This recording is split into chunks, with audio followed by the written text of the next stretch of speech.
ایک 8 سال کا بچہ مسجد کے ایک طرف کونے میں اپنی چھوٹی بہن کے ساتھ بیٹھا ہوا ہاتھ اٹھا کر اللہ پاک سے نہ جانے کیا مانگ رہا تھا۔ کپڑوں میں پیوند لگا تھا مگر نہایت صاف تھے۔ اس کے ننھے ننھے سے گال آنسوؤں سے بھیگ چکے تھے۔ بہت سے لوگ اس کی طرف متوجہ تھے اور وہ بالکل بے خبر اللہ پاک سے باتوں میں لگا ہوا تھا۔ جیسے ہی وہ اٹھا، ایک اجنبی نے بڑھ کر اس کا ننھا سا ہاتھ پکڑا اور پوچھا، بیٹا اللہ پاک سے کیا مانگ رہے ہو؟ اس نے کہا، میرے ابو مر گئے ہیں، ان کے لیے جنت۔ میری امی ہر وقت روتی رہتی ہے، اس کے لیے صبر۔ میری بہن ماں سے کپڑے مانگتی ہے، اس کے لیے رقم۔ اجنبی نے سوال کیا، کیا آپ اسکول جاتے ہو؟ بچے نے کہا، ہاں جاتا ہوں۔ اجنبی نے پوچھا، بیٹا کس کلاس میں پڑھتے ہو؟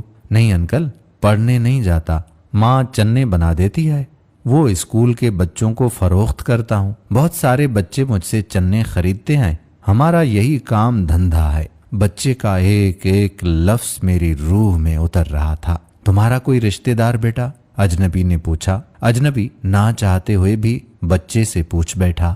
انکل امی کہتی ہیں غریب کا کوئی رشتہ دار نہیں ہوتا، امی کبھی جھوٹ نہیں بولتی انکل۔ لیکن انکل جب ہم کھانا کھا رہے ہوتے ہیں اور میں کہتا ہوں امی آپ بھی کھانا کھاؤ نا، تو وہ کہتی ہیں کہ میں نے کھا لیا ہے، اس وقت لگتا ہے کہ وہ جھوٹ بول رہی ہیں۔ اجنبی کہنے لگا، بیٹا اگر آپ کو آپ کے گھر کا خرچہ مل جائے تو آپ پڑھو گے؟ بچے نے کہا، نہیں انکل بالکل نہیں، کیونکہ تعلیم حاصل کرنے والے غریبوں سے نفرت کرتے ہیں، ہمیں کسی پڑھے ہوئے نے کبھی نہیں پوچھا، پاس سے گزر جاتے ہیں۔ اجنبی حیران بھی تھا اور پریشان بھی۔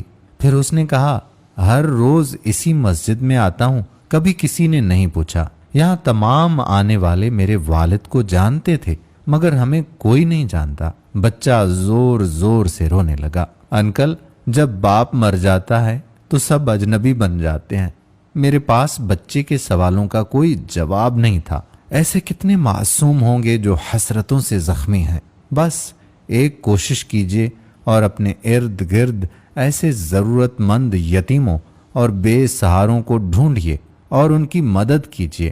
مدرسوں اور مسجدوں میں سیمنٹ یا اناج کی بوری دینے سے پہلے اپنے آس پاس کسی غریب کو دیکھ لیں، شاید اس کو آٹے کی بوری زیادہ ضرورت میں ہو۔ آپ کسی کو تصویریں بھیج